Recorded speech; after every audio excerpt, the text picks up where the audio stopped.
On this episode of the Star Trek Universe podcast, it is Picard Day, and we have a freaking trailer, my friends.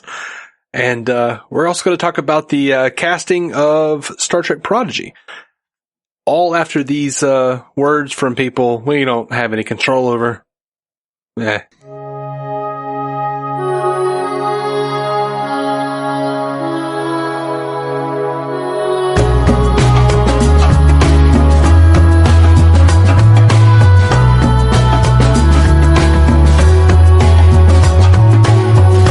Welcome to the Star Trek Universe podcast, the podcast where you get to listen in on the continuing Star Trek conversation that two lifelong friends have been having since they were 5 years old. My name is Matthew Carroll. And I'm David C. Robertson. Dave-O, it's been far too long. How are you? I don't know. I hear that. I've my apologies to the listeners. I have had a really hard few months, with family stuff and traveling so much, and it's been a lot, and I have not been able to get over to this cast in this downtime. So good to be back, though. Good to talk about some new content, some Picard trailer, Picard season 2. Love it. Yes, I'm very excited about this. And Same. I don't even know. Like, I forgot to look up last time and this time. So I don't know what TOS best episode of TOS we're supposed to be watching next. Oh yeah. But and I'm sorry about that. It's okay. We'll get to it real soon, actually. It's Matt's fault. Yeah, he just said it. Fully my fault. My mom's been sick, and my father passed away, actually, and all that stuff has just led to my family needing a lot more support lately, and it's just been hard to get to a cast that while I want to be doing it, there's no content currently, so it's like every other fire is taking precedence, basically. Right. But I do want to finish those 5 before we get to new content, which is probably this summer sometime, right? We think? It's August, I think. August, okay. We got 3 episodes. I want to say it's 9 weeks until cool. Well, the next Lower Decks. after Black Widow, I should have some free time. I'm trying to finish. I'm doing the Star Trek album, which a lot of you heard me do the work of, just completed and got sent to the printers. The double album about Picard. Nice. And so it's finished. It's off my plate. It's in the printer, and now I'm trying to get done with a Black Widow album that is all about the Black Widow appearances. And I've written all but one song, and I'm basically just trying to get time to record it. So over the next 3 weeks, I'm trying to record 8 songs or whatever. But after that, I'll have some free time. Well, hopefully, if family stuff pending. But let's talk about this Picard trailer, man. How about it? All right. Let's get into it. If you haven't seen it yet, this new trailer is up. The Star Trek Twitter account posted it. Yeah. We'll put a link in the show notes. Yeah, it's all over the place though. It's just on YouTube. Search Star Trek Picard trailer 2 season 2. It's pretty fun. Let's get right into it. What do you think, man? Sure. I'm so excited. The first, I don't know. I'm excited. I am excited, but I guess there's not too much in. I like the idea. Okay, it's time travel of some sort, or some. Right. They say time is what's the wording they use? Time is broken. Time is broken. Time has been broken is what it says. Right, and everyone seems to have some sort of difference about their character. Major difference, like they're on a different timeline, possibly. But it seems that clearly they seem confused by it. So our crew is somehow unaffected by the timeline mentally, but they know that there's these differences. And of course, the real lead is Q shows up, and we see Q, an elderly Q, for the first time. He looks awesome. He looks freaking awesome. Yeah, he does. Got that huge corsage or whatever. Corsage. How do you say that word? Yeah, I love his oh, Jean-Luc, you look older than than I would have imagined or whatever. That was great. Yeah. His voice sounds great. His voice sounds so much like it did in TNG. Like I can't. Yeah. Picard sounds very rattly and old, but it does. Like an old jalopy. He has, and maybe it's sort of an effect he's doing for this character because he's supposed to be like 90 or whatever. But John Delancey comes in, like when I first heard his voice, I was like, are we going to turn around and see like a young Q? Like, are they going to do the de-aging thing? I don't know. I'm glad they didn't, because they didn't do a good job of that last season, but still. I mean, they might still do it to some degree. You remember how how Q's age would change in All Good Things based on where he was in the timeline with Picard. Sure. Yeah, that's true. Maybe we'll get some jumping around. And we did jump. In the trailer, we did jump back to like Picard in Starfleet, and Q says in the trailer, "Welcome, my friend, to the very end of the road not taken." Mm-hmm. So this is another tapestry situation. I don't even know what this is, because they released a poster.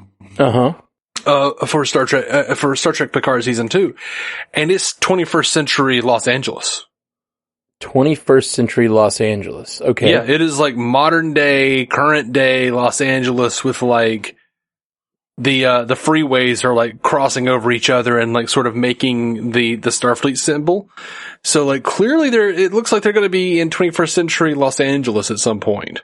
Weird. Like current day. Interesting. Yeah. So in Tapestry, it was basically Q just showing him the road not taken. The road not taken. So like that seemed to be just a Q thing. It didn't seem like that timeline exists necessarily. But this seems like welcome to the very end of the road not taken is very interesting, because it sounds like it's like a continuation of that story, and we're going to find out where he would have ended up if he'd continued on that sort of weaker story of Picard, where he played it safe, as it were. Or possibly Star Trek Picard in its entirety is the road not taken. What do you mean?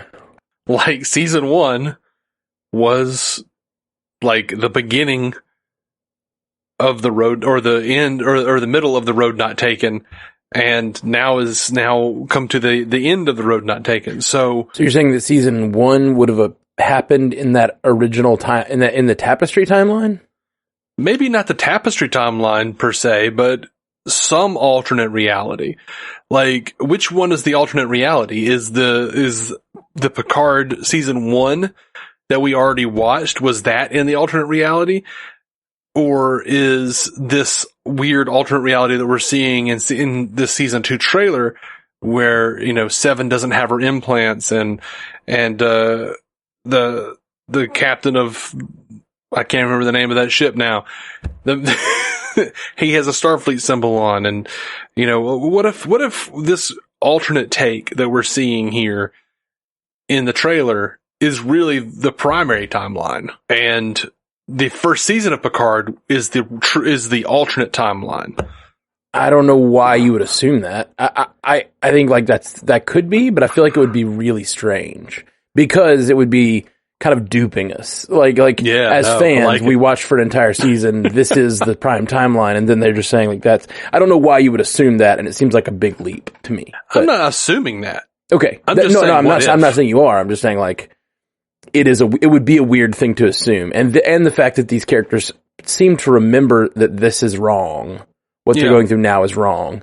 So I would assume that season 1 is the prime timeline, and that the characters that we have spent a season getting to know are the characters that they are. But yeah, I don't know. I don't. There's no reason it couldn't be that way. It just seems like it would be a really weird choice.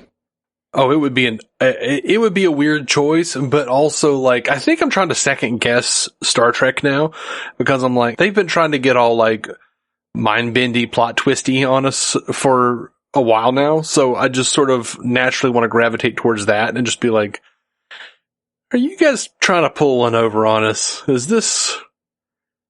What are we doing here? Nah, I think that this is looking like we're going to spend possibly the entire season in some sort of, either Q-based or some other timeline shifting, where they're trying to figure out what and why they're doing it. And it's interesting when you look at these seasons of things like Discovery, but also Picard season 1. Mm-hmm. Often, because of the serialized nature of these new Star Trek shows, you end up hanging a lot on one storyline. You know what I mean? Like, an episode of Star Trek, and this is something to be said for the sort of more episodic nature of the old Star Trek series, is like, you got 22 bites at the apple. You know what I mean? Like, you got 22 chances to make something that was like, or 26 in many cases, that was iconic. Right. You want to go back to the original. Yeah. You had like 26 bites of the apple to make an iconic episode. Mm-hmm. And with this, you've got one shot to make the right choice on what season 2 of Picard is about. And kind of the same thing with season 1, like, you know, all this mystery, and we were debating, was it was it lore? Was it this? Was it that? Like, what's happening here? And it ended up being what it is, and they have to make a choice, you know? When you have 30 chances, it's like, if 6 of those are good, we all believe how great that season of TNG was because those 6 episodes were amazing. You know what I mean? Mm-hmm. Because 6 great sci-fi writers came up with 6 very interesting concepts. And so, like, it's hard to, like, speculate really hard about what's going on here because, like, I don't know. They only have one chance to make a decision about what Picard is doing this season, you know? And it seems like, based on this trailer, that they're going with this, like, timeline shifting deal. Mm-hmm. Yeah. I don't know. And it gets them data back. It could. I mean, we've already gotten some confirmation that Data is going to be involved. So, oh, really? I didn't know that. Okay. Yeah, I'm not sure that was on purpose, but yeah. That's it. All right. I mean, they might, you know, go back on that now, but I'm pretty annoyed if they bring Data back, honestly. Like, well, I mean, if it's an alternate timeline, what's the harm? No, my annoyance is based in the fact that, like, them killing him off kind of made no sense. Yeah. And, like, the only real reason to do it, I guess, is if Brent Spiner doesn't want to do it anymore. And then if Brent Spiner comes back anyway, I'm like, I'm tired of these actors being like, I'm done, kill me off. And then, like, but maybe not. I don't know. Yeah, it happens. It does. It's happened all along, and it annoys me because it, like, makes the writers. Stakes. There's no stakes. Exactly. Yeah, they don't eat those in the future. They're more evolved. Right.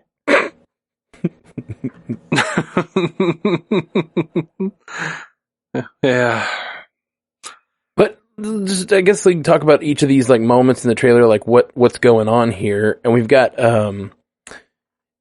shots of the vineyard. We've got shots of him inside. He's wearing a black Starfleet uniform. What do we think about that? I was surprised at first just to see that he's in a Starfleet uniform, because even though at the end he kind of came to terms with it, he wasn't in Starfleet last we saw him. Right. And he's like, what the hell's going on here?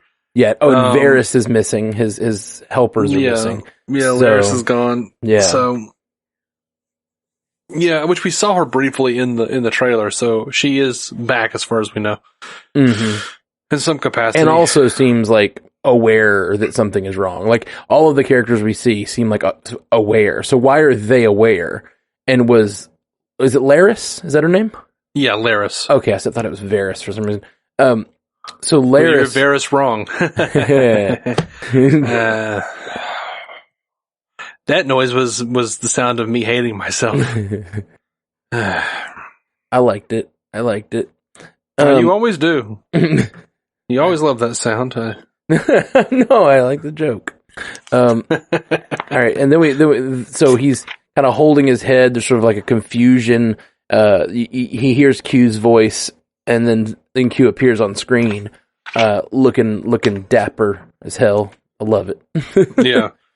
I love it, and I also hate it that every time Q shows up, Picard stares at him and goes, Q. Like, Q knows who he is. Like, why do you have to say his name over and over again? Well, I feel like he's surprised. He wasn't expecting. Q knows who he is, but he wasn't expecting Q at this moment. Yeah. And it's like a revelation every time, because there's always something crazy going on. Then he's like, of course, it's Q. Mm-hmm.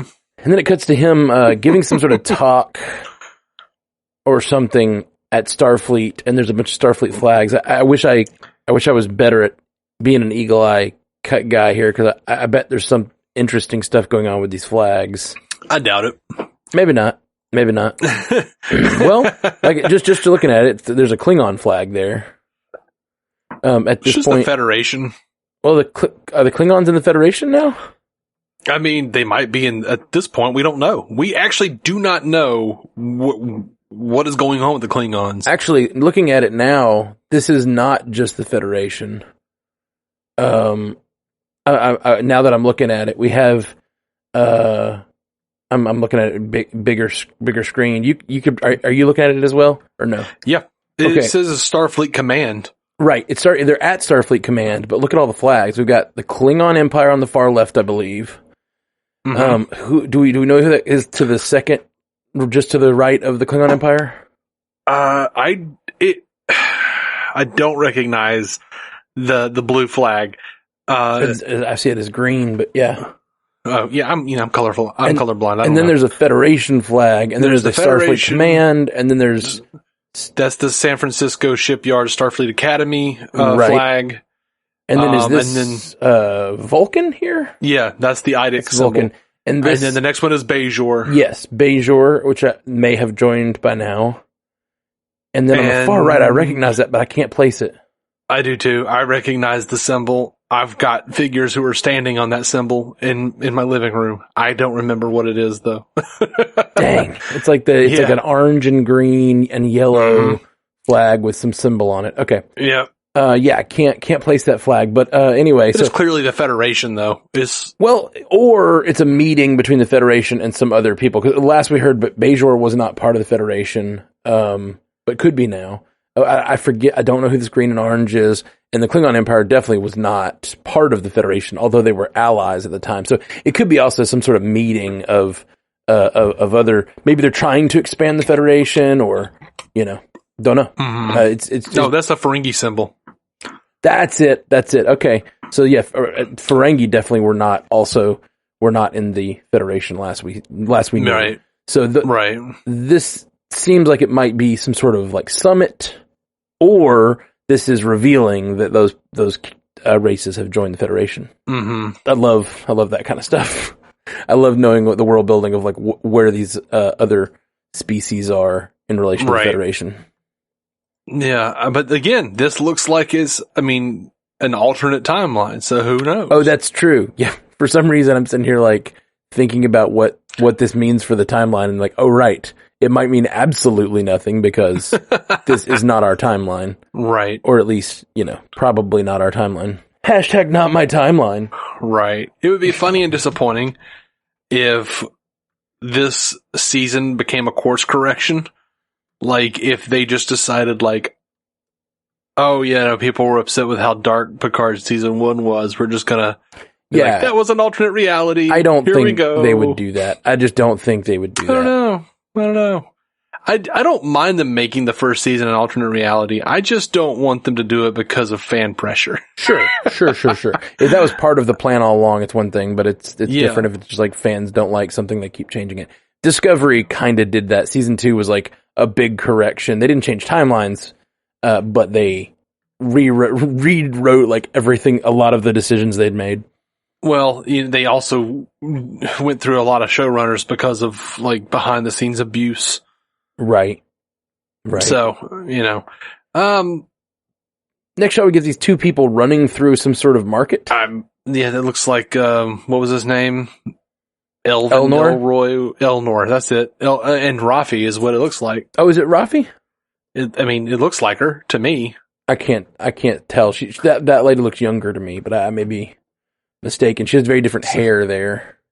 But you may be right. Know. Maybe her hair She's got kind of frizzy hair. I don't know. Maybe her hair is just more. They've like curled her hair extra. If that's Raffi, I think I may be wrong. Yeah, I don't know. It's been a while. It's been like a year and a half since we've seen these characters. I'm kind of old. My eyes don't work. Well, it's also backlit and dark, and you can't really see your face very well. But we didn't see them anywhere else in the trailer, so I would assume that would have to be them. That's true. Yeah, if they're kind of showing all of the characters, then they probably. So I wonder if this is sort of like, I'm trying to think of what story this reminds me of. Like, a story where a bunch of characters sort of realize that their timeline's not the right one, and they all meet up to try to change it, or like try to get back to their timeline or something. Sort of yesterday's Enterprise. Okay. Which I think Guinan was really the only one who knew that something was really wrong, and then had to tell Picard about it, and then wound up telling Yar, alternate universe, I'm still alive, Yar, about it. That's right. We do get Laris looking out of a door as it looks like a craft is landing. So I'm assuming that's maybe Picard going to find her. So maybe she's all these other characters seem like they're realizing something's wrong. Maybe she's just like confused because Picard is coming to see her, and she's like, who's this guy? So yeah, maybe. So my thinking is, if the people that are involved remember and no one else does, maybe it has something to do with their ship. Like they were on the ship when something happened, or, you know, they were within, it's similar to like First Contact where they were inside the warp bubble or whatever. Like it would make sense if everyone on the ship remembers, but like no one else does. Yeah. I would love it if they tied it into the temporal war that's been mentioned on Enterprise and Discovery. Ooh, yeah, that would be really interesting. But, you know, if I go that way in my brain, I'm going to come up with way more interesting things than what they'll do. Yeah, like, that's the thing. It's like, we had so many fun plans and ideas last season, and they didn't work out. And then I've also really recently been bitten by WandaVision, where on the Marvel podcast, we went really deep on like what they were going to do with all the different comics characters that were coming, and then none of that happened. So like, I feel like all of fandom is a little speculation shy right now.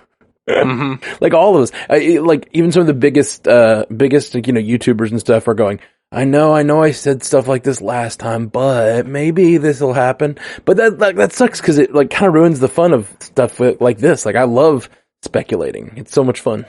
Well, maybe they'll just, turn it into a situation where, like an American Idol situation. So you can take the most popular or like the biggest theories for a TV show and just have them like vote on, America votes on which one is the best, and that's what happens on the show. And then the majority of fandom is always pleased. I'm actually shocked that that's never happened. Like, it would just be too hard to do, I think. Well, kind of, depending on the kind of show you do. Like, like soap operas, for instance. They make a different episode every day. You could easily set up, and I think it would be amazingly popular, a soap opera where you got to vote on what happens. Well, they did it in a comic book, but there's evidence to suggest that was heavily gamed. Sure. And they might put their thumb on the scale, and even by offering options, you put your thumb on the scale, So like, I actually think that's like not a bad idea at all. All these ladies that like the soap opera, and kind of soap operas have kind of died now, but like, I'm surprised that while they were still the big thing, like in daytime TV, that didn't happen. Right. Because that definitely overlapped with, American Idol, and you can totally imagine like, all these, and not just ladies, men like them too, but it's predominantly ladies, love these shows. These people are sitting at home loving these shows. If they could have like participated, it would have made it even more fun for them, I feel like. Look, I haven't watched a soap opera in 20 years or so. For all I know, they did do that. Maybe they did. I never heard of it, but yeah. Me either. Anyway, I'm surprised there hasn't been. I have my finger on the pulse. I just think of that because they have such a short production window. I also thought of something like South Park. That animation style they use, they do a weekly episode. They like write it and then release it like 2 weeks later or something. So you could also have that as a model. Anyway, that's interesting. Or a podcast audio series. Maybe we should do it, man. No, I'm not doing that. Yeah, it sounds like a lot of work for like... I want creative control. Yeah, no, that's the thing. It sounds like a lot of work for a thing you wouldn't have creative control over in the end. Yeah. It's like, relationship goals. I'm like, no, we're not doing that. Stop thinking everybody has to be together. You're like, yeah, there's these big companies putting their thumb on the scale. You would totally put your thumb on the scale.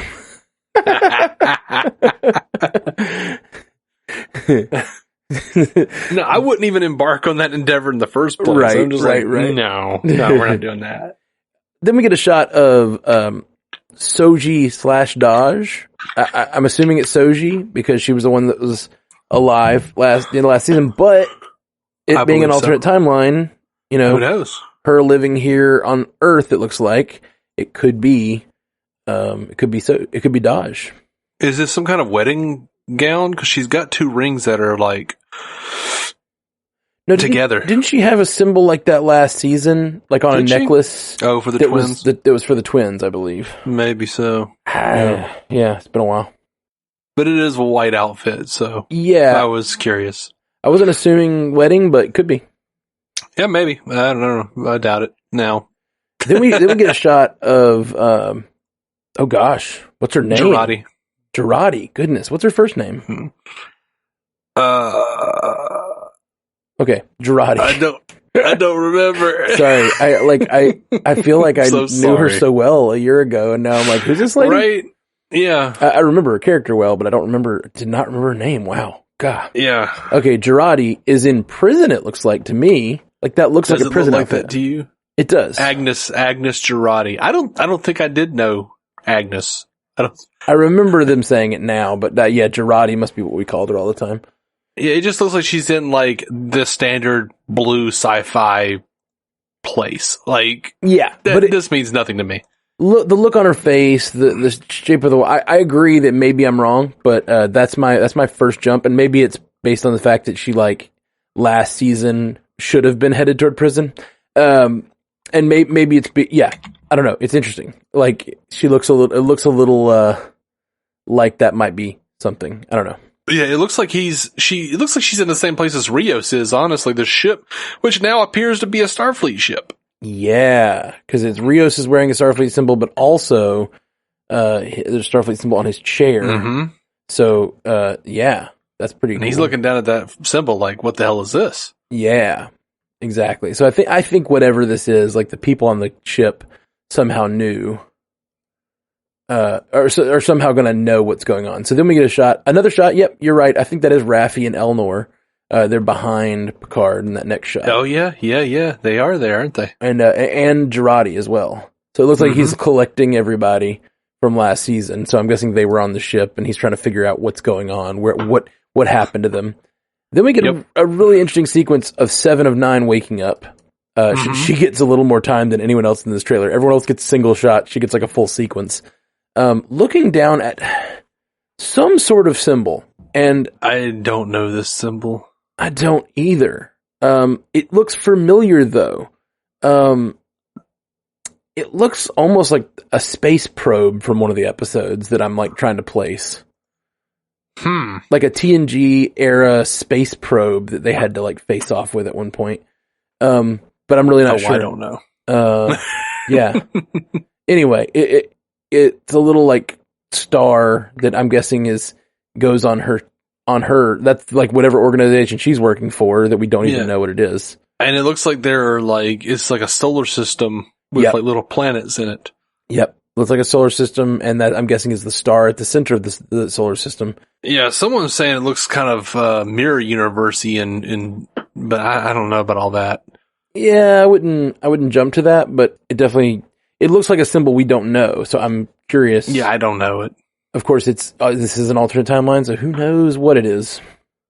I'm also very bad at remembering all of the symbols. Right, me too. So, I kind of feel like someone's going to be like, you fool.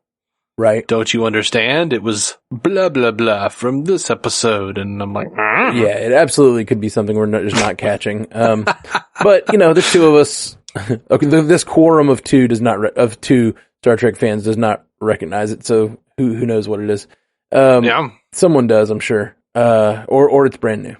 So then we cut to, the big reveal of the 7 moment, which is that her implants are gone. Mm-hmm.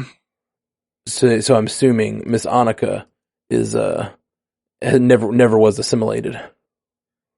Either that, or she went into Starfleet after she got back from the Delta Quadrant, and they removed them like they removed Picard in some way. Yeah, it's possible. The idea of her implants is that she was always in for so long that like they couldn't take them out. They had like bonded to her neural pathways or whatever. So like, it's possible, but I think like this being an alternate reality, my guess is that she's just never been assimilated. That's my guess. I make no guesses. I make all the guesses. That's what I'm here for, baby. Nope. I refused. I refuse to take that leap. Don't refuse the call, man. Don't refuse the call. Be like jumping into the freaking Pawwraith fire pit. You'll know what you're jumping into. Yeah, man. I love it. I love jumping into Pawwraith fire pits all day. Give me that sweet, I don't know, text of the evil space monsters. Okay, I don't know. The Pawwraith, is there just one Pawwraith? There's a whole group of Pawwraiths, right? I mean, they were the evil prophets. I thought there were multiple. Yeah, I'm just trying to remember if there was like a single, like a devil, like I vaguely remember it being like a devil-like figure. Then that the Pawwraith were like, I guess maybe that's the devil and all his demons or something. Like they were cast out of the celestial temple. Anyway, that's the trailer. Yeah, that's the trailer. Memory Alpha definitely seems to indicate that they were beings, not just one. Okay. Yeah, I remember the Pawwraith, that word seeming plural to me. But it's been a long time. Okay. So, what do we got? There was one other news story. Is there anything else you want to say about this trailer? What are you most excited about? I don't know. I am just excited about Q. I'm excited that John Delancey has indicated that he is filming for season 3 as well. Ooh. Yeah, so I don't know what any of that means. I'm trying to not have any real expectations because I feel like having expectations is what kind of like screwed me up on season 1. I hear that. Made me enjoy it less. I hear that, but I don't know, man. Sometimes you truncate your expectations of both canon and and the epicness of what they might do, you know what I mean? To the point that you're missing out on the other fun parts, which is I think the speculation and that's what we do here, So I don't know. I don't want you to you do you, but I love the speculation. I loved our conversations about, what lore might, that lore might show up to free the photons. That's a great story that we, got to tell on our podcast, even if it wasn't, what they ended up doing, and that's the fun stuff to me. That's the most memorable thing from our Picard coverage to me was not us breaking down the episode, but us having fun speculating about what it could be, given all the toys they have to work with. What could they be doing? And I don't know. Yeah, let's have fun. Let's just have fun here. But I hear you. Want to just enjoy the show. I also and I'll go into it here. And I'm sorry for people who have listened to me talk about this ad nauseum. Honestly, what I'm hoping is that this does tie into Temporal War, and it does explain some of the discrepancies between the original series and Discovery. Right. That's just what I want. That's always what I want. I want canon issues to be dealt with while also providing an intellectually stimulating story and a satisfactory tale or arc for our characters. Right. I don't, my enjoyment is not dependent upon the canon issues, but I of course want the canon issues, if not resolved, explained on some level, which for me, in my head canon, it already has been because of all the Temporal War shit that was explained in Discovery Season 4. Sure. Now that we have the Temporal War and all the possibilities of all these multiple timelines, or things that might have been changed in our prime timeline, that explains it, but it is it explains it, but I love time travel so much, and I love alternate universes so much, I want them to do it. I want to see it. Yeah. And that's just me, enjoying that kind of crap. I know. That's why I really being into that. Trying to get you to go watch Loki this week. Yeah, but I need a minute. I hear you on Marvel stuff. I hear you. I think that Loki is so up your alley because it's like really been grounded in like this sort of like relationship, good acting stuff going on, but like also really, really about time travel and multiverse and like really getting into the nuts and bolts of it. It's been like Marvel, but a really good Doctor Who episode. Like I'm really excited about it. Fair enough. I just think you'd love it. Even if you needed to skip other shows to get to it, like I think it's just so super good. Yeah, you know, I need to catch up on Marvel stuff just so I can be caught up. They're actually coming out with stuff so quickly now that I'm starting to get a little, I'm getting a little anxiety over it. I hear that. That's how I was with DC. I had to just like step away because but they were doing like 6 episodes a week or whatever with all these like series, and I was like, I just can't. And I'm too much of a purist and like too much of a completist to like watch one thing. So I'm just gonna be out for a while, and maybe I'll find some time in the future, and that has not happened yet.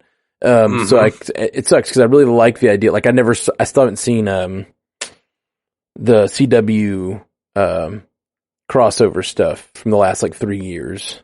Oh, geez. I know, and I really want to. Like I've still been avoiding spoilers, and I know there's like big like I know big characters show up even from the movies and stuff, and I'm just like, why it?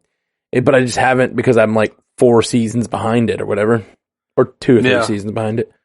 Yeah, Crisis I thought was great. And so was the crossover before that. Elseworlds was really great. I think I saw Elseworlds. I think that's where I stopped actually. So I guess I'm only 1 year behind.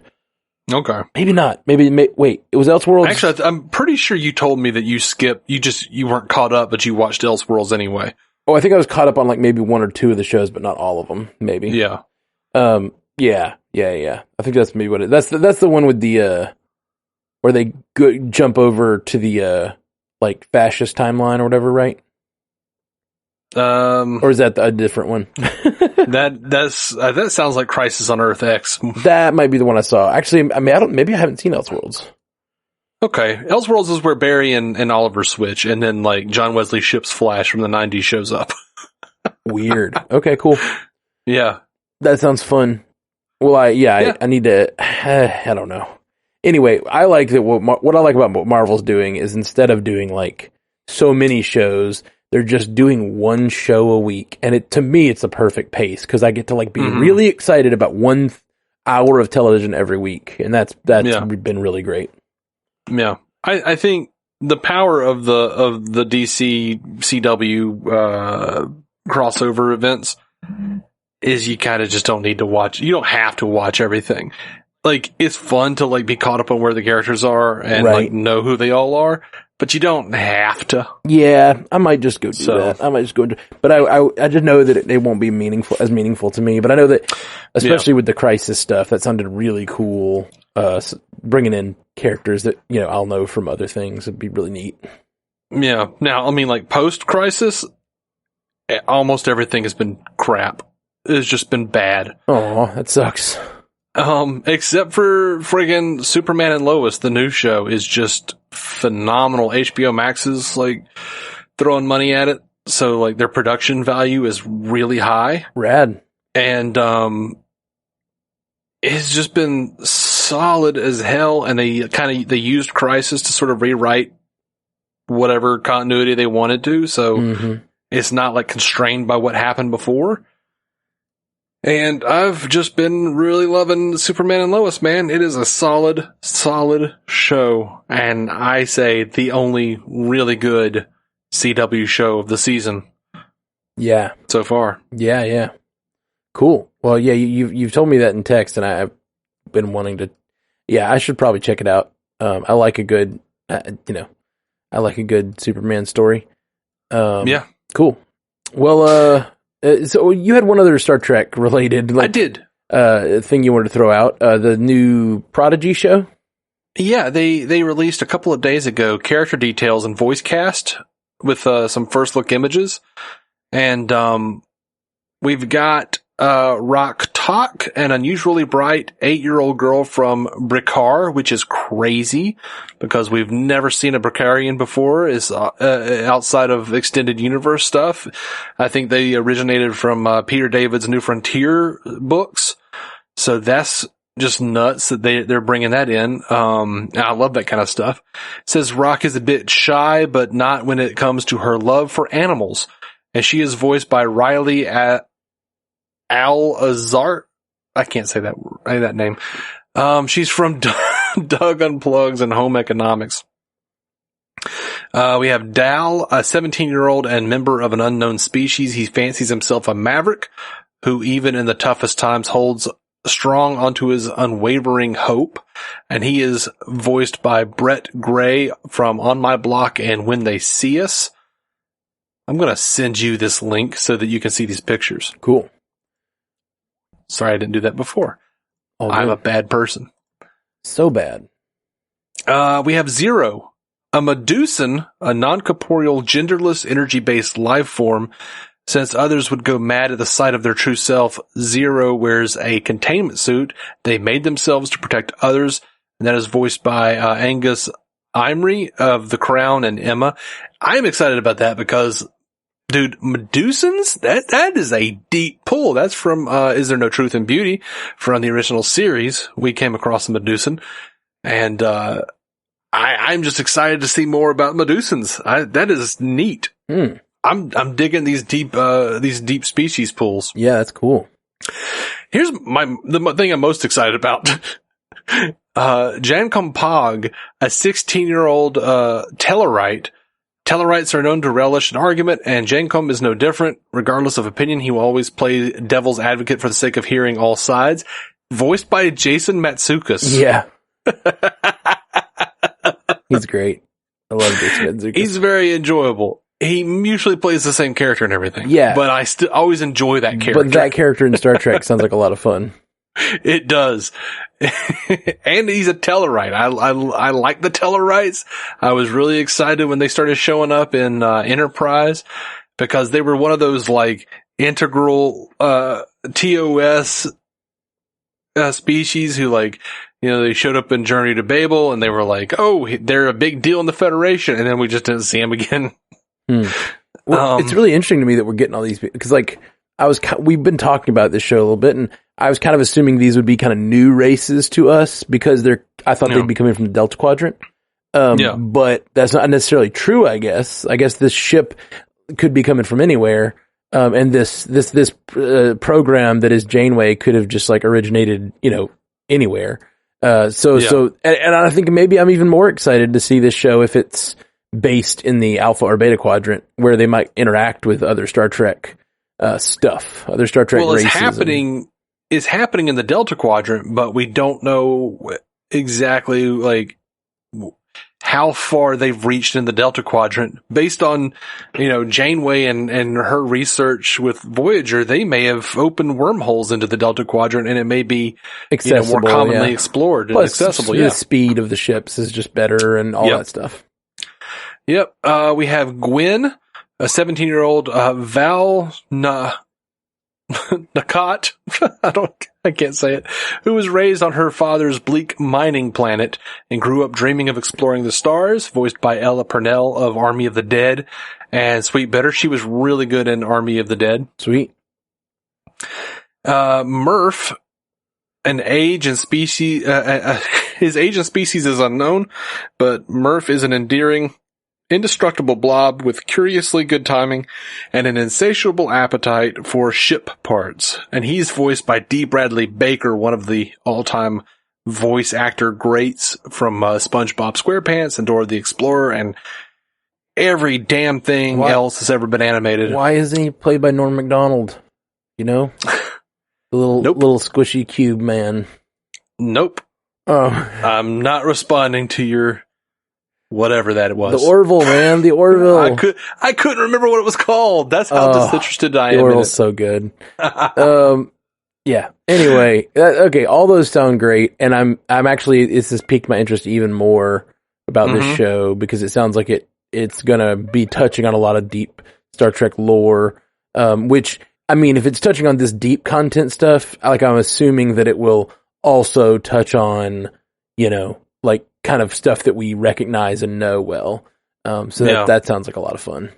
And these shots that they've given us just look gorgeous. Yeah, they really do. They look much better than I was kind of expecting, honestly. Like, real cool. I mean, it is on par with all of the, do you know the Troll Hunters stuff? I can't remember. I don't really, no. All of that stuff is just like, I think you would like all that. The Troll Hunters, and, there are 3 or 4 series, and it's, the first one was Troll Hunters, and then it was, I'm never gonna remember it. But it's like a 3-part series, like Tales of Arcadia, and one's very like mystical shit, and then like one's sci-fi and it's about aliens, and then there's like one about wizards. Huh. And they're solid, man. It's like That's Guggenheim and Mark Guggenheim from like the Arrowverse, and Guillermo del Toro and these guys who were doing this show. So interesting. Those are the people in charge. Okay. But they're very, very very solid. Like, Troll Hunters was the show that Anton Yelchin was doing when he died. And then, like, in season 2, his friend took over his voice. Interesting. Okay. Yep. Yeah, love seeing the Tellarites, love seeing the Medusans, love seeing the Precarians. I'm very excited about it. Yeah, dude. Looks great. Looks really, really cool. All right. Well, anything else you want to throw out before we put this ship into mothballs or whatever? Nah, man, this episode's going out with the baby. All right. And the bathwater. Sending it all. Out into space. That baby's dead. Just one sentence too far. Just one sentence too far. I should have said it sooner. Jolan True. Live long and prosper. Thank you for listening to the Star Trek Universe Podcast, a Stranded Panda production. If you'd like to hear more from David C. Robertson, check out the DC On Screen podcast or maladjusted.tv for his web videos. If you'd like to hear more from Matthew Carroll, check out the Marvel Cinematic Universe podcast or listen to his music. Just search for Matthew Carroll anywhere you get music.